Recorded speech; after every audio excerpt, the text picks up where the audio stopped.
오늘 함께 보실 하나님 말씀은 사도행전 18장 1절에서 11절 말씀으로 부부의 주일을 맞아 영원히 행복한 가정의 비밀이라는 제목으로 허락된 은혜의 말씀을 나누도록 하겠습니다. 네, 여러분, 어느 결혼식장에서의 있었던 일을 잠시 들려드리도록 하겠습니다. 이 결혼식 하면 많은 하객들이 있죠. 그 많은 하객들이 참여하는 과정에서 그 하객들이 정말 전심으로 축하하고 또 함께 기뻐하는 그러한 결혼식이었어요. 그 결혼식에서 신랑 신부는 어떤 감정을 느끼게 될까요? 행복하죠. 결혼식 하면 이제 행복이 떠오를 겁니다. 근데 그런 행복한 결혼식이 끝나고 이 신혼여행을 가는 신랑 신부를 향해서 모든 하객들이 또 마지막으로 다시 한번 축하하고 또 행복해하는 가정이 되기를 빌어주는 시간을 가졌어요. 근데 이것을 지켜보던 하객 중에 한 사람이 있었습니다. 그 사람이 누구냐면 아주 조그만 꼬마 아이였어요. 근데 이 아이가 그 모든 과정을 잠잠히 지켜보다가 자기 엄마에게 이렇게 질문하는 거예요. 엄마, 결혼이 뭐예요? 라고 말이죠. 조그만 꼬마가 결혼이 뭐냐는 질문이 사실 엄마 입장에서는 좀 당황스럽죠. 근데 엄마가 그 아이의 눈을 바라보면서 이렇게 말했어요. 결혼이란 여자와 남자가 서로 사랑하게 되는 거란다. 그래서 한 몸을 이루는 게 결혼이야 라고 대답을 해줬대요. 근데 이 모습을 지켜보던 아빠가 그 말에 거들었어요. 뭐라고 했냐면 결혼을 해서 부부가 되면 싸움하지 않아. 서로 이해하고 서로의 잘못을 감싸주고 또 모든 일을 나누어서 서로를 도와주는 게 바로 결혼이야 라고 대답을 했어요. 근데 이 아이가 그 대답을 듣고 또 한 번 고민을 하는 거예요. 그 고민을 하다가 답을 알았다 라는 표정으로요 엄마 아빠를 바라보면서 뭐라고 할게요? 엄마 아빠는 그럼 결혼 안 한 거네 라고 했다고 합니다. 아이의 눈에선 그렇게 보여지는 것 같아요. 제가 이 예화를 접하고 나서요 누구에게 그것을 향하게 될까요? 저 스스로에게 이 질문을 해봤어요. 나는 행복한 결혼 생활을 하고 있나? 그러면서 또 궁금한 게 이 한 꼬마처럼 우리 애들이 나를 볼 때 행복한 결혼 생활을 하고 있는 것처럼 보여질까? 라고 하는 그 궁금증이 생겼어요. 제가 그래서 우리 시온이를 불렀어. 시온아, 일로 와봐. 그러고서는 이렇게 질문해 봤어요. 시온아, 너가 볼 때 아빠하고 엄마가 결혼 생활이 행복한 것 같아? 라고 물어봤죠. 그랬더니 시온이가 뭐라고 하게요? 행복한 것 같기도 하고 아닌 것 같기도 해. 거기에서 라고 하는 생각이 들어서 다시 한번 물어봤어요. 그러면 왜 행복한 것 같기도 하고 왜 아닌 것 같기도 해? 라고 물어봤더니 뭐라고 하냐면 둘이 친해서 행복한 것 같아. 그런데 왜 또 행복하지 않은 것 같아? 라고 질문했더니 잘 싸워.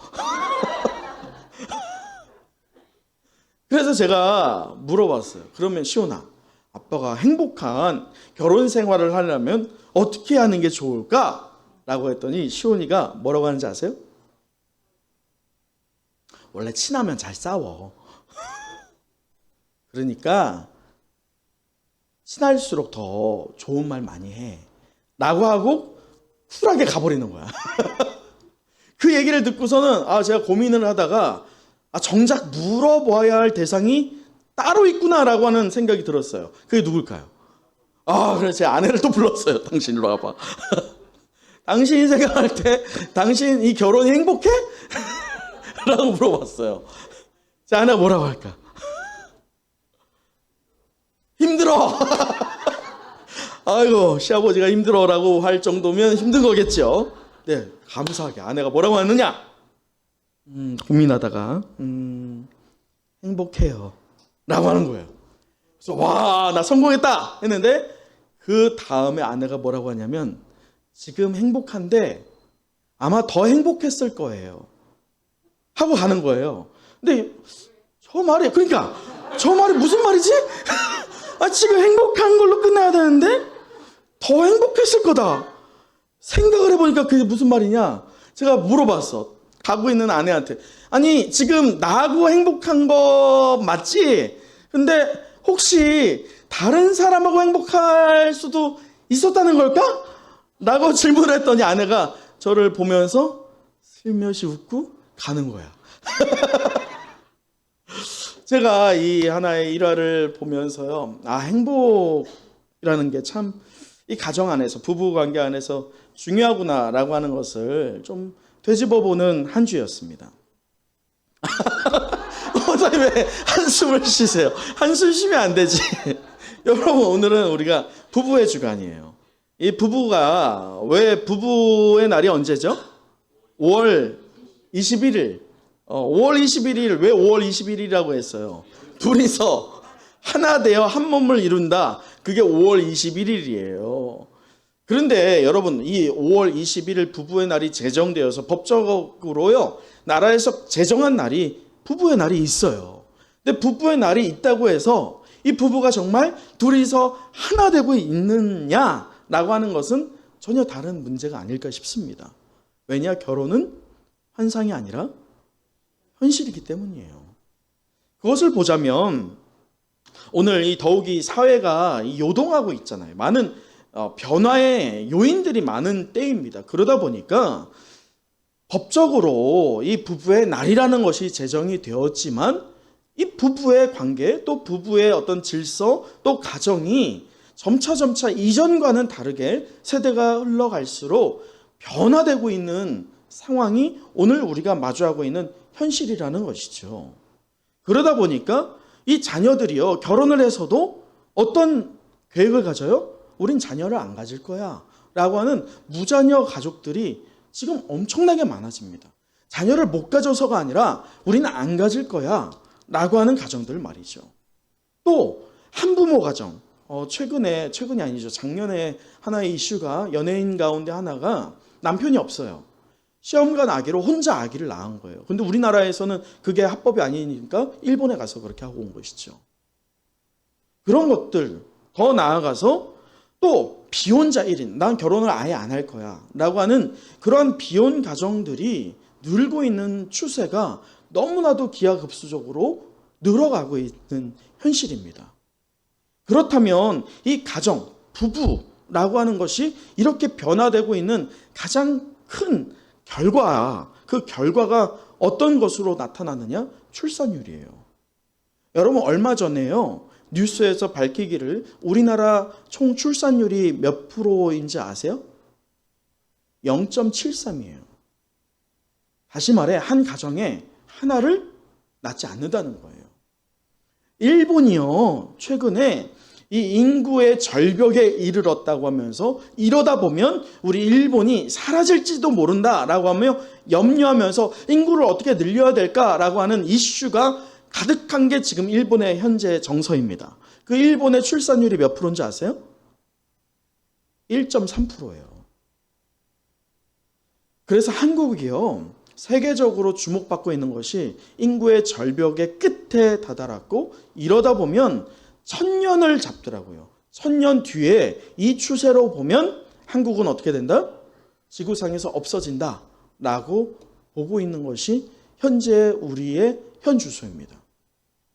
자, 그렇다면 이러한 변화의 추세 속에서 왜 가정, 왜 이 부부가 이러한 문제가 도출되고 있을까? 또 우리의 자녀들이 왜 이 부부를 보면서 현재 이런 상황으로 치닫고 있을까를 보자면 두 가지 공통점이 있어요. 두 가지에서의. 부부 안에서도 행복의 부재가 있다는 거예요. 부부를 이뤘는데, 둘이서 한 몸을 이뤘는데 행복해, 안 행복해? 행복하지 않아. 그냥 둘이 한 몸을 이루어서 이 가정을 이루어가는 부분에서는 어떻게 맞물려 가고 있지만 무엇이 없어요? 행복이 없어. 부부의 배우자를 볼 때마다 얼굴에 미소가 만개해야 되는데 볼 때마다 짜증나 라고 하는 게 너무나도 저변에 깔려 있어요. 근데 보세요. 그러한 부부 관계를 바라보고 있는 자녀들이 결혼이 축복이라고 생각하겠어요? 결혼은 미친 짓이라고 생각하는 정서가 다분히 저 저변에 깔려 있는 것이 당연하게 나오는 결과라는 것이죠. 그렇다면 이 세상에 속하여 살고 있지만 분명히 빛과 소금의 역할을 감당하라고 하는 성도로서의 부부 생활을, 부부 관계를 이루어갈 때 우리가 추구해야 할 그 행복, 우리가 지금 간과하고 있었던 그 행복이 무엇인지를 저는 오늘 이 본문의 말씀을 통해서 함께 찾아보기를 원합니다. 여러분, 특히나 사도행전에서는요, 행복을 추구하였던, 그러나 다른 행복이죠. 분명히 행복이지만 다른 양상을 띠고 있는 행복을 추구했던 대표적인 대립되고 있는 두 부부가 소개되고 있습니다. 사도행전 5장에 그 첫 번째 부부가 소개되고 있는데 그들이 누구입니까? 바로 아나니아와 삽비라예요. 그 아나니아와 삽비라의 행복이 무엇이었습니까? 돈이었어요. 세속적인 가치관 안에서 내 손에 뭐가 쥐어져 있어야지 내가 안정된다라고 하는 그러한 행복을 추구했습니다. 그러나 그 행복의 추구의 결과는 무엇이었어요? 하나님의 영을 그가 속이는 죄로 인하여서 하나님께서 그의 가정을 죽음으로 인도했습니다. 여러분 기억하시죠? 이 아나니아와 삽비라는 초대교회의 멤버였어요. 그 초대교회의 멤버였다는 것은 그들이 물세례를 받은 것만이 아니라 오순절날에 무엇까지 받았어요? 성령세를 받았다는 거예요. 은혜를 분명히 경험한 바가 있다는 것입니다. 은혜를 경험했음에도 불구하고 그들의 삶의 가치관의 행복은 세속적인 것에 있었다는 것을 우리는 주목해야 합니다. 그러나 이 아나니아와 삽비라와 전혀 다른 양상을 띤 다른 부부가 오늘 본문의 말씀에 소개되고 있죠. 그들이 누구입니까? 브루스길라와 아굴라이죠. 이 브루스길라와 아굴라, 그들의 삶을, 그들의 부부 관계를 오늘 저는 여러분과 함께 살펴보는 시간을 가질 겁니다. 그러면서 이들이 추구하고 있는 행복이 궁극적으로 무엇을 의도하고 있는지, 무엇을 바라보고 있는지 그것을 우리가 살펴보면서도 우리에게 그것을 적용하여서 내가 또 우리 부부가, 우리 가정이, 우리의 자녀들에게까지 과연 행복이 무엇인지에 대해서 우리가 적용해보는 시간 가져보기를 원합니다. 자, 우리 한번 1절을 같이 한번 읽어보도록 하죠. 1절입니다. 시작. 그 후에 바울이 아덴을 떠나 고린도에 이르러. 제가 후유증 때문에 식은땀이 계속 나거든요. 죄송합니다. 1절을 보면 이 사도 바울이요, 아덴이라고 하는 것을 떠나서 이제 고린도라고 하는 지역에 도착했어요. 여러분, 우리가 사도행전을 본 바가 있기 때문에 그래도 기억을 하실 겁니다. 그 기억을 잠시 다시 한번 되새겨 보면 이 사도 바울이 훗날에 그 고린도 교회에서 고백하기를 뭐라고 하냐면 고린도 전서 2장 3절에 이렇게 기록하고 있어요. 내가 너희 가운데 거할 때에 약하고 두려워하고 심히 떨었더라 라고 자기의 고린도에 도착했을 때 그때 느꼈던 감정을 훗날에 기록했습니다. 두려움에 처해 있었고, 이 고린도라고 하는 지역이 어떤 지역입니까? 항구 지역이었지만 많은 다신을 숭배를 했고, 그리고 많은 어떤 세속적인 것들을 우상으로 숭배했던 곳이에요. 다시 말해서 이 고린도는 악으로 충만했던 장소입니다. 그 고린도를 바라보면서 압도되었던 사도 바울이었어요. 그래서 이도저도 못하는 지경에 이르게 된 사도 바울이었다는 것이죠. 근데 하나님은 그 사도 바울을 그대로 홀로 내버려 두지 않고 오늘 말씀의 2절을 보면 누구를 붙여주십니까? 아볼로라고 하는 이를 붙여줍니다.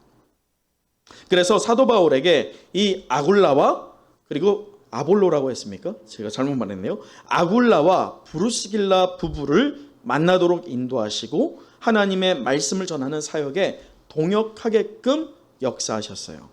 저는 그래서 오늘 이 아굴라와 브루스길라가 추구해야 했던 그 행복의 중요한 요소 2가지를 함께 이 시간에 점검해 보기를 원합니다.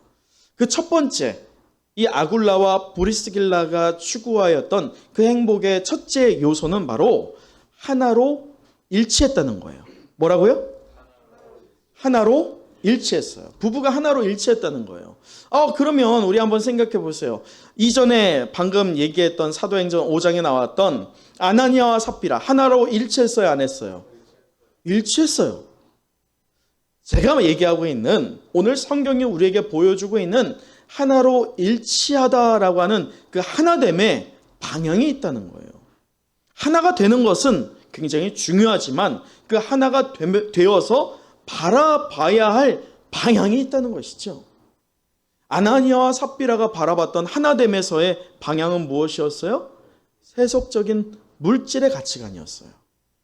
그러나 오늘 이 아굴라와 브로스길라가 하나 되어서 바라보고 있는 것은 저 세속적인 것이 아니라 바로 하나님의 것이었어요. 자, 오늘 말씀을 보면 2절 한번 같이 읽어보겠어요? 자, 2절입니다. 시작. 아골라라 하는 본도에서 난 유대인 한 사람을 만나니 클라우디오가 모든 유대인을 명하여 로마에서 떠나라 한 고로 그가 그 안에 브리스길라와 함께 이달리아로부터 새로 온지라. 바울이 그들에게 가매. 여러분 오늘 말씀을 보시면 이 글라우디오 황제 때에 로마에 있던 유대인들을 다 쫓아냅니다. 그때에 로마에서부터 고린도로 이주하였던 한 가정이 바로 오늘 말씀에 등장하고 있는 아굴라와 브리스길라입니다. 여러분 그런데 한번 생각해 보세요. 왜 이들이 하필이면 고린도를 택했을까요? 다른 지역도 많거든요. 왜 하필이면 고린도일까요? 고린도와 로마가요, 가깝냐? 가깝지 않습니다. 왜 하필이면 고린도를 택했을지에 대해서 우리는 생각을 해봐야 됩니다. 여러분, 고린도라고 하는 지역을 다시 한번 제가 설명을 드리면 이렇습니다. 고린도는요, 이 동서양을 아우르는 해상 교통과 또한 육상 교통의 요충지입니다. 그 2개가 딱 교차하는 지역이에요. 그렇기 때문에 항구 도시면서 이 상업과 무역이 발달되어 있죠. 지중해 무역권을 장악하고 있는 곳이 바로 이 고린도였습니다. 그러다 보니까 많은 지식력이 뛰어났고 그 자부심이 강했던 곳이 바로 고린도라고 하는 지역이었어요. 더 나아가서 이 고린도는요, 로마의 행정구역의 수도로입니다. 그래서 정치력도 뛰어난 것이죠. 곧 로마에서 고린도로 이주한 이 아굴라를 생각해 보면 로마에서 그가 그저 그러한 입지를 갖추었던 사람이었을까를 생각해 보면 그게 아니라는 거예요. 이 아굴라의 본업이 뭐예요? 천막을 만드는 일이에요. 그 천막이라고 할 때 우리가 그 천막이 굉장히 비천한 직업이구나 이렇게 생각할 수 있지만 당시의 천막은요 굉장히 중요한 것입니다. 로마의 시대에서도요 우리가 과거의 어떤 영상물을 보면 콜로세움에서도 천막이 쳐져 있어요. 로마에서도 이 천막은 굉장히 중요한 물물 교환의 수단이었죠. 다시 말해서 로마에 있을 때 이 천막을 만들었던 아굴라와 브리스길라의 경제력이 로마에서도 상당한 영향력이 있었을 것이다를 예측해 볼 수 있어요. 그래서 그들이 이러한 입지의 조건을 그대로 갖춘 채 그 다음, 다시 말해 로마의 그 다음으로 여길 수 있는 수도 가운데 하나인 고린도에 정착한 것이죠. 그래서 고린도에 정착하여서 그곳에서 다시 한번 입지를 만들면서 경제적인 부를 추구하였던 것이 바로 아굴라와 브루스길라입니다. 그렇게 따져볼 때, 자, 3절 한번 다시 읽어보겠어요? 자, 3절이에요. 시작. 생업이 같으므로 함께 살며 일을 하니 그 생업은 천막을 만드는 것이더라. 여러분, 여기를 잘 봐야 돼요. 여기에서 생업을 같으므로 같이 살며라고 할 때면 그냥 단순하게 보면 바울과 이 아굴라와 브루스길라 부부가 어떤 공동 그러니까 어떤 평등한 위치에서 같이 함께 사는 것처럼 이해될 수 있지만 제가 앞서 설명한 것을 보자면 어떤 거예요? 아굴라와 브루스길라가 바울이 이제 곧 고린도에 왔기 때문에 어떤 기틀이 없잖아요. 그래서 그의 입지 조건과 경제적인 부를 가지고 사도 바울을 도왔다라는 것을 찾아볼 수가 있다는 것입니다. 다시 말해서 오늘 어떤 입지 조건을 가지고 이 아굴라와 브루스길라가 하나 되어서 무엇에 힘썼다는 것이에요? 하나님의 복음을 증거하는 일에 힘썼다는 것을 우리는 발견할 수 있어요. 또 두 번째로 이 아굴라와 브루스길라가 추구하였던 행복의 두 번째 요소가 있습니다. 그 두 번째 요소는 바로 주님께 헌신했다는 거예요. 뭐라고요? 누구에게? 다시 누구에게? 주님께 헌신했다는 것입니다. 로마서 16장 3절에 사도 바울이 이렇게 기록합니다. 너희는 그리스도 예수 안에서 나의 동역자들인 브리스가와 아굴라를 문안하라 라고 기록해요. 이 얘기는 지금 로마에 누가 있다는 거예요? 브루스길라와 아굴라가 로마에도 있다는 거예요. 그처럼 사도 바울이 이 아굴라와 브루스길라 부부를 어떻게 생각하고 있는지를 단적으로 보여주는 예라고 할 수 있습니다. 자, 실제로 오늘 본문을 또 한번 보면 오늘 본문을 넘어서 우리 18절부터 보면요. 사도 바울이 이 2차 전도 여행을 마무리하는 단계가 기록되어 있는 것이 사도행전 18장 18절 이후부터입니다. 자, 18절 우리 함께 읽어보도록 할까요? 자, 18장 18절 시작. 바울은 더 여러 날 머물다가 형제들과 작별하고 배 타고 수리아로 떠나갈새 브리스길라와 아굴라도 함께하더라. 바울이 일찍이 서원이 있었으므로 갱그라에서 머리를 깎았더라. 근데 사도 바울은 2차 전도 여행이 대략 한 3년 정도의 기간이 걸렸다고 했습니다. 그 3년 동안의 사역을 마무리하고 어디로 향하길 원하고 있어요? 성경을 보세요. 어디를 향하고 있어요? 수리아 안디옥입니다. 이 수리아 안디옥을 향하고 있는 목적은 다분히 딱 하나 때문입니다. 기억하세요? 맞추시는 분 제가 케이크를 선물로 드립니다. 하나 뭘까요? 우리 이천수 원사님 맨날 대답 잘하셨는데. 네? 바로 유월절을 지키기 위함이었어요. 3년 동안 사도 바울이 유월절을 지키지 못했거든요. 이 2차 전도 여행의 마무리 단계가 좀 빨리빨리 진행됩니다. 왜냐하면 기간이 있단 말이에요. 유월절을 지키기 위해서 사도 바울이 서두른 바가 있습니다. 그래서 서둘러서 유월절을 마치기 위해서 마지막 2차 전도 여행의 마무리가 빨리빨리 전개가 되고 있는데 그 과정에서 사도 바울이 지금 어디에 당도합니까? 말씀의 19절을 보면 에베소라고 하는 곳에 당도합니다. 이 에베소에 이르러서 사도 바울이 지금 누구와 함께하고 있어요? 브루스길라와 아굴라가 지금 사도 바울과 함께하고 있거든요. 여러분 잘 보세요. 브루스길라와 아굴라가 분명히 이 로마에서 어디로 이주했어요? 고린도로 이주했어요. 겨우겨우 삶의 기틀을 마련했고 경제적인 이윤이 발생되는 그런 터를 만드는 아굴라와 브루스길라입니다. 근데 그 모든 것을 지금 어떻게 하고 있어요? 내려놓고 사도 바울을 따라서 수리아 안디옥 곧 예루살렘으로 가기를 결단하고 있는 이 부부입니다. 자, 그런데 그들이 예상치도 못했던 다른 양상이 펼쳐지는데 말씀해 보십시오. 19절 에베소에 와서 그들을 거기 머물게 하고 그들이 누구예요? 브루스길라와 아굴라를 거기에 머물게 합니다. 그 이유가 뭐냐? 말씀에서 보면 20절 보세요. 여러 사람이 더 오래 있기를 청하되 허락하지 아니하였다 라고 하잖아요. 에베소 사람들이 더 있기를 요구하는 거예요. 더 복음에 대해서, 예수가 누구인지에 대해서 더 갈급한 심령으로 간구하고 있는 이 에베소 사람들입니다. 근데 사도 바울은 어찌된 일인지 그가 이방인의 사도임에도 불구하고 이번에는 그것을 허락하지 않습니다. 그가 원래 계획한 바대로 모든 사역을 종결하고 수리아 안디옥으로 홀로 향합니다. 그 이유가 무엇이라고 했어요? 유월절 때문이었어요. 그런데 문제는 사도 바울은 그렇다 쳐. 누가 문제예요? 브루스길라와 아굴라이죠.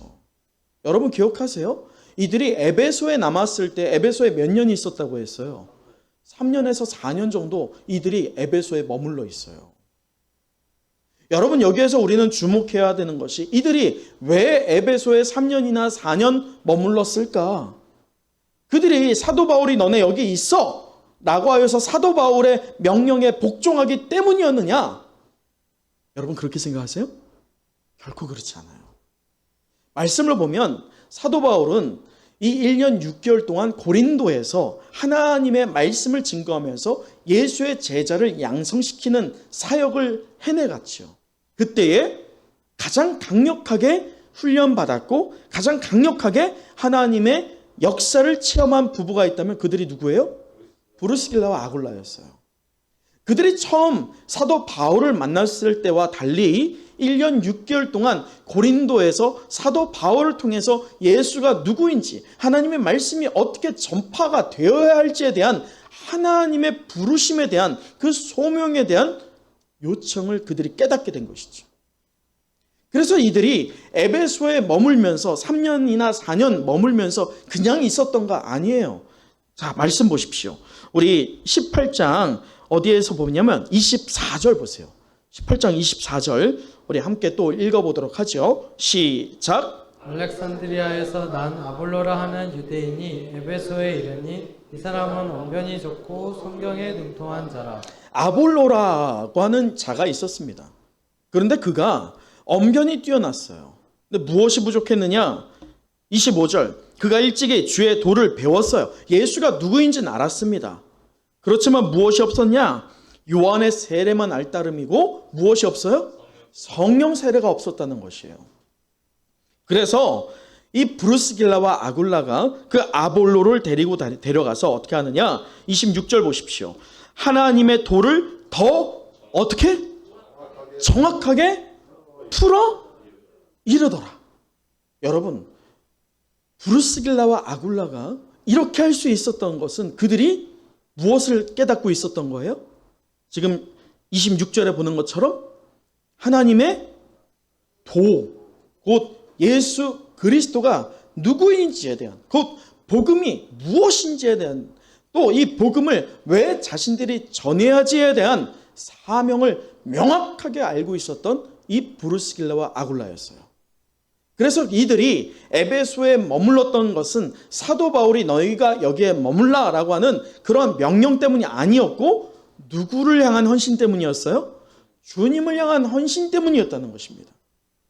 그렇습니다. 오늘 이 말씀을 보자면 오늘 이 아굴라와 브루스길라는 주님이 자신들을 향한 목적이 무엇인지에 대해서 분명히 알았던 거예요. 하나도 아깝지 않았던 거예요. 그래서 세속적인 것들이 말이죠. 그들은 표대가 분명히 정해져 있었어요. 그 표대가 무엇입니까? 하나님 나라의 복음이었어요. 영혼 구원이었죠. 그래서 이 에베소 이후엔 또 어떻게 됩니까? 사도 바울 이후에 이 로마에서까지 그들이 그의 힘을 다하여서 예수가 그리스도임을 증거하였던 부부였지 않습니까? 여러분, 이것이 바로 행복의 두 번째 요소예요.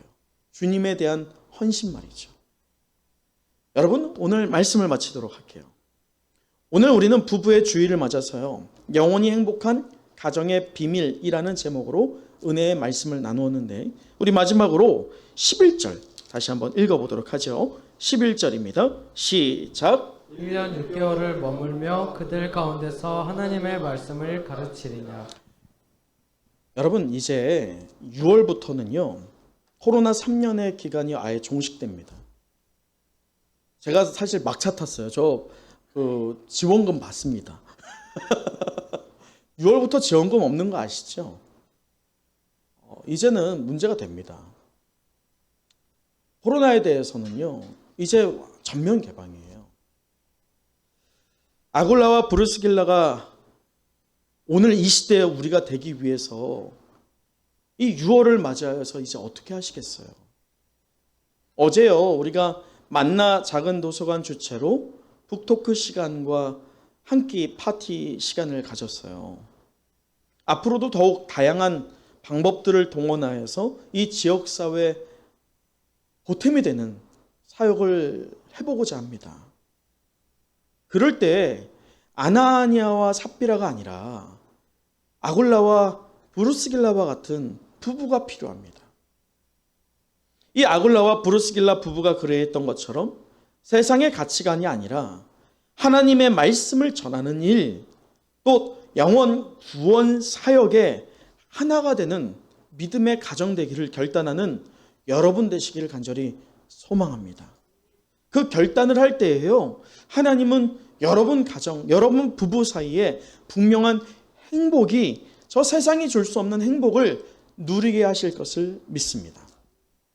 또한 오늘 우리가 주님께 헌신하는 믿음의 가정이 여러분 가정 되기를 축원합니다. 주님의 헌신한다는 가정은요, 그 목적이 분명히 달라요. 사람을 보는 것이 아니라 하나님이 어떻게 우리 가정을, 우리 부부를 통해서 일하실런지에 대한 하나님의 도, 하나님의 뜻, 하나님의 계획을 그들이 깨달은지라 하나님 마음에 합하는 길을 기꺼이 응하게 되죠. 그것이 바로 헌신입니다. 그 헌신은요, 하나님을 두려워하면서 일어나게 됩니다. 그것은 바로 경외할 때, 하나님을 경외할 때 비로소 하나님이 주시는 마음입니다. 그 헌신은 누군가가 하라고 할 수 있는 게 아니에요. 오늘 아굴라와 브루스길라가 바울 사도가 하라고 해서 한 것이 전혀 아닙니다. 그들은 하나님이 그들을 향하여서 얼마나 많은 계획을 갖고 계시는지를 분명히 인지했기 때문에 그 안에서 우러나오는 헌신이 있었던 것입니다. 여러분, 헌신하는 여러분 부부가 되기를 사모하기를 원합니다. 그리할 때에요, 잊지 마세요. 여러분의 자녀들이 행복한 가정이 무엇인지에 대한 모델을 여러분 부부를 통해서 발견하게 될 것입니다. 그리할 때 우리의 다음 세대가요, 행복한 가정, 곧 오늘 말씀의 제목이 뭐예요? 영혼이 행복한 가정의 비밀. 우리의 영혼, 우리의 영혼이 행복해야 되지 않겠어요? 저 세속적인 것 안에서 우리의 영혼이 어떻게 행복할 수 있겠습니까? 여러분의 자녀들이 그 가정을 이루어갈 때 과연 그 행복을 어느 곳에 두어야지 행복을 추구할 수 있겠습니까? 오늘 말씀 기억하셔서요, 여러분 10년 가운데, 여러분 부부관계 가운데, 또 자녀에게 모범이 되는, 본이 되는 가정 되기를, 부부 되기를 결단하는 저와 여러분 되시길 간절히 소망합니다. 여러분 이 시간 한번 눈을 감아보세요. 여러분 부부 관계를 한번 점검해보는 이 시간 되었으면 좋겠습니다. 여러분 지금 행복하세요? 행복한 부부 관계를 맺고 계십니까? 여러분의 그 부부 관계를 바라보는 자녀들은 과연 어떻게 평가하고 있을까요? 그 자녀들 역시나 행복한 가정을 이루기를 소망하고 있을까요? 분명히 어딘가에서부터 단추가 잘못 끼워졌을 것 같아요. 그 시작점을 여러분 상대 배우자에게서 찾지 마십시오. 여러분에게서 찾으세요. 주님은요, 하늘의 미랄을 찾으십니다. 하늘의 미랄이 썩어 죽어야지 열매를 맺습니다. 주님은 주님의 십자가를 메고 주를 따르라고 하셨어요. 여러분 가정 안에서 십자가를 메어야 한다면 조금이나마 다른 이들보다, 내 배우자보다 조금이나마 신앙이 좋은 여러분이 십자가를 메야 되지 않겠어요? 그 멍에를 메야 되지 않겠습니까? 근데 그게 부담스럽다고 해서 그냥 인간적인 생각에서, 감정에서 세속적인 평가 안에서 배우자를 탓하고 있고 원망하고 있고 미워하고 있고 겨우 죽지 못해 살고 있는 그 부부관계라고 한다면 어떻게 행복할 수 있겠습니까? 여러분, 이 시간 결단하는 시간 되길 원합니다. 여러분의 가정이, 여러분의 부부가 저 세속적인 것이 아니라 하나님의 은혜 안에서 하나가 되는 부부가 되기를 소망하는 여러분 되었으면 좋겠어요. 또한 주님께 헌신하면서 주님이 여러분 부부를 향하여서 목적을 둔 바를 다시 한번 도전받고 여러분 자녀들을 생각하여서 아름다운 행복한 가정이, 부부가 무엇인지에 대한 본을 끼치기 위해서 내가 무엇을 해야 할지 결단하는 여러분 되길 간절히 소망합니다.